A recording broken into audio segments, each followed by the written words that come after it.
Salut à tous, très heureux de vous retrouver pour cette petite vidéo de débrief. Après 4 matchs dans la série entre les Houston Rockets et les Golden State Warriors, eh bien je vous propose de faire un petit peu le point sur cette série qui tient toutes ses promesses. On est à 2 victoires partout, le match 5 a lieu ce soir, match hyper important, puisque historiquement en NBA, l'équipe qui s'impose dans le match 5, peu importe la configuration, dans 80% des cas, elle remporte la série, ce qui est fascinant.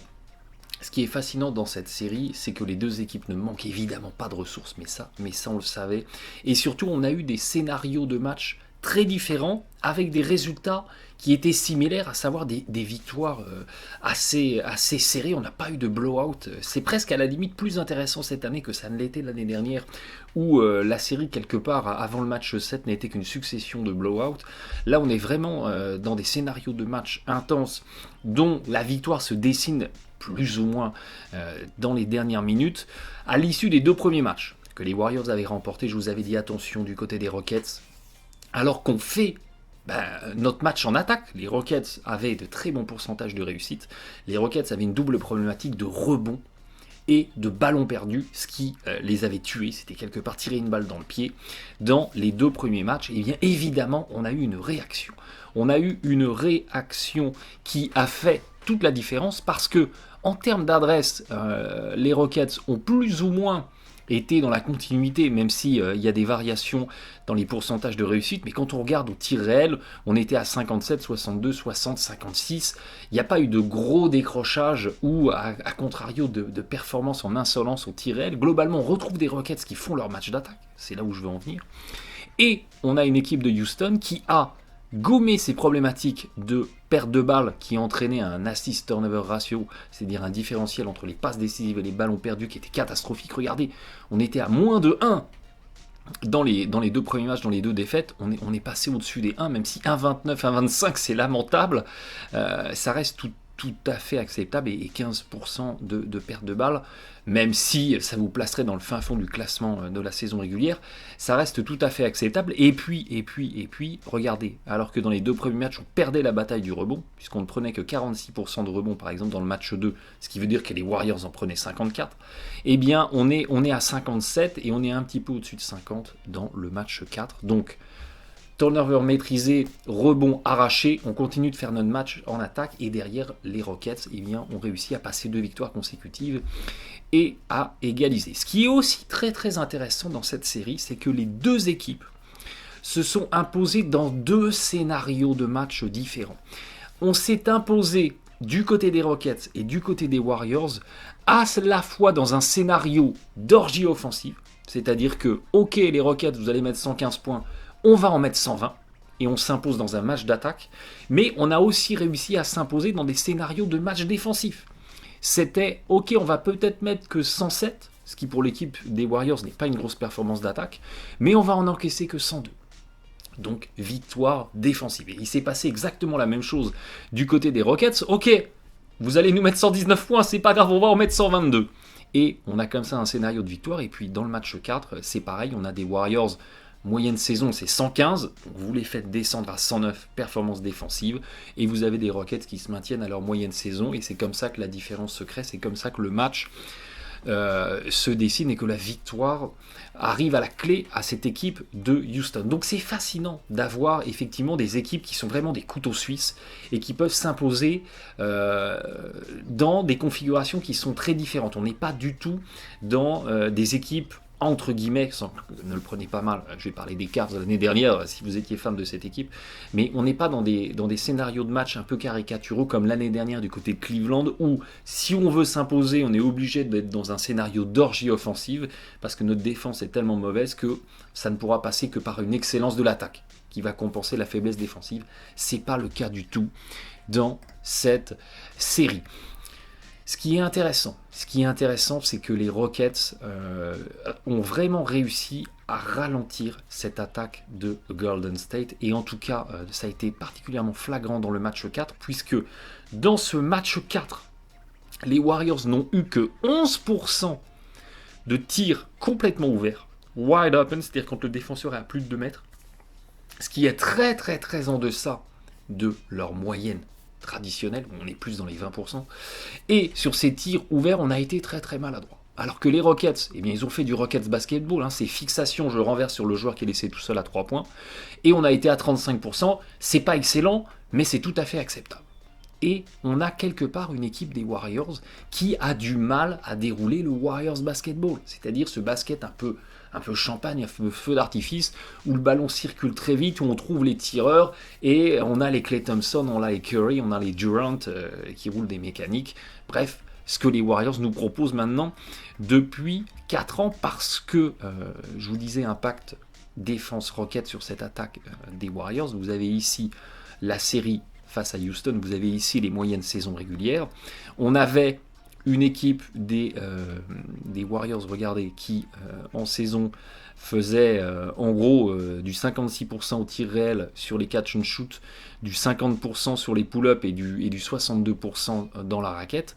On tombe à 47, 46, 63. Donc il y a, et c'est notamment vrai sur les catch and shoot, il y a un décrochage de l'adresse qui passe par ce petit décrochage sur les tirs à 3 points, et quand on décortique encore un petit peu plus, c'est encore plus flagrant, puisqu'on a très clairement une attaque des Warriors qui peine au-delà de la ligne à 3 points. On était à 38, on passe à 32 sur les above the break, donc c'est sur les tirs à 3 points dans l'axe si vous préférez, jusqu'à 45 degrés, et dans les coins on était à 42, on est à 45, à droite ça va, mais à gauche on est à 25%, là on était à 43%, le smartest shot in basketball, le tir le plus pertinent du basket dans les coins où la ligne est rapprochée, eh bien les Warriors ont du mal dans cette série.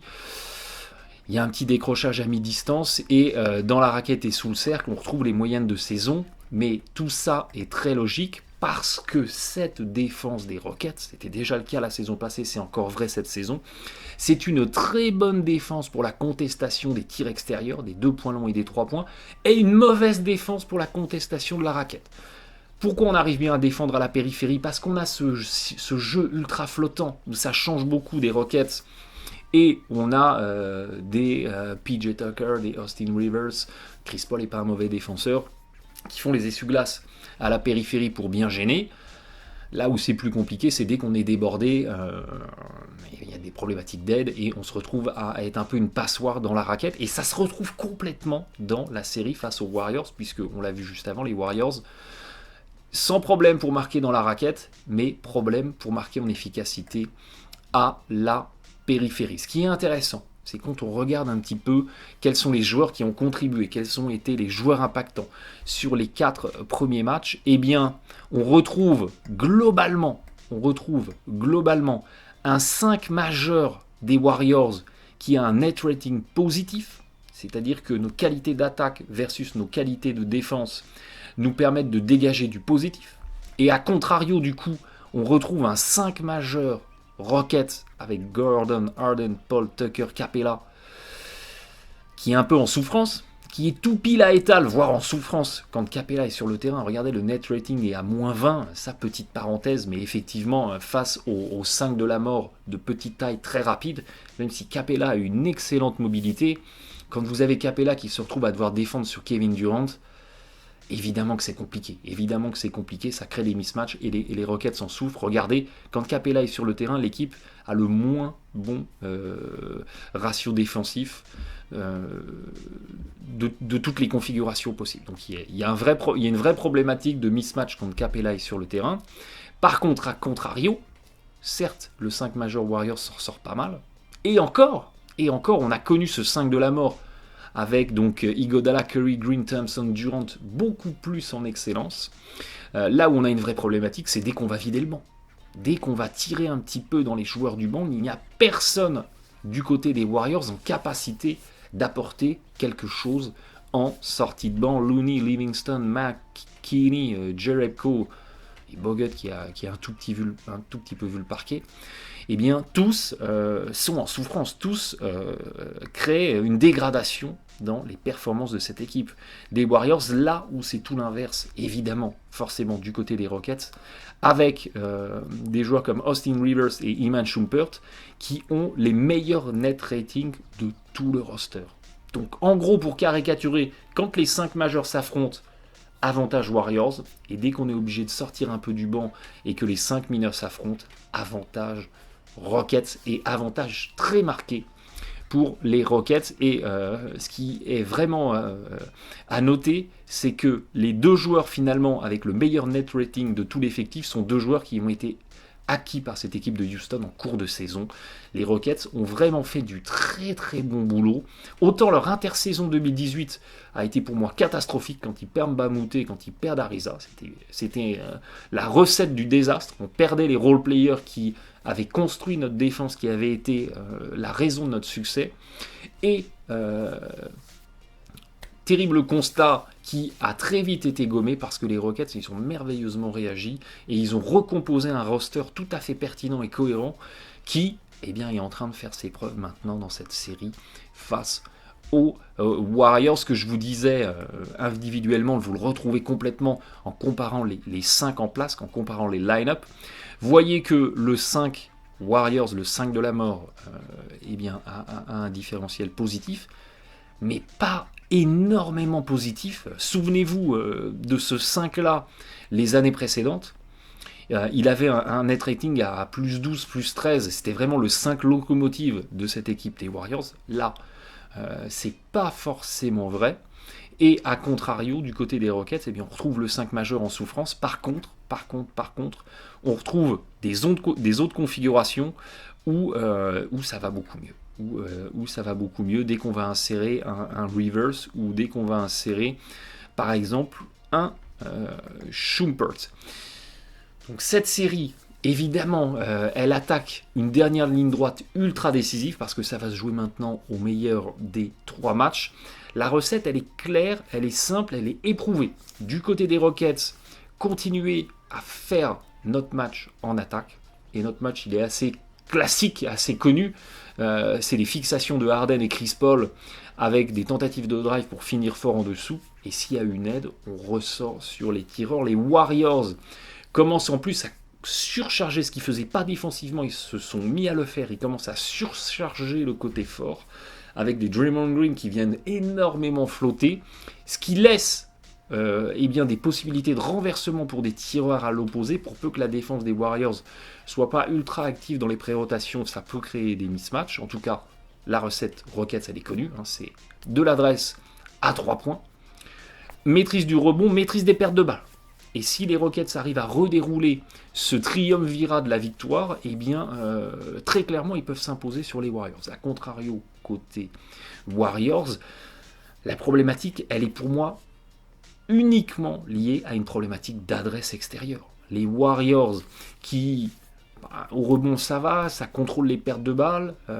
Les Warriors ont besoin de sanctionner à 3 points, évidemment sur les tirs ouverts, mais aussi sur les petites créations qui peuvent être un petit peu plus contestées, mais sans adresse extérieure un petit peu retrouvée, cette équipe de Golden State est vraiment en souffrance, d'autant plus en souffrance que quand on va regarder les stats avancées de génération de passes, alors que traditionnellement cette équipe des Warriors était une équipe qui générait énormément de passes, donc le ballon était très très très vivant, ce qui permettait de générer beaucoup de décalage, beaucoup de passes décisives. Sur les 4 derniers matchs face à cette équipe de Houston, on a vu ce volume de passes énormément diminuer et donc la capacité de générer des passes décisives, de générer des paniers clés en main diminue aussi et on tombe, je vous avais présenté ça dans la preview de la série, on tombe dans une équipe des Warriors qui abuse un petit peu trop à mon goût du 1 contre 1. Avec évidemment des joueurs extraordinaires comme des Curry, comme des Durant, au détriment de la structure collective, parce que la défense des Rockets enraye bien tout ça. Donc ça va être à suivre vraiment de très très près.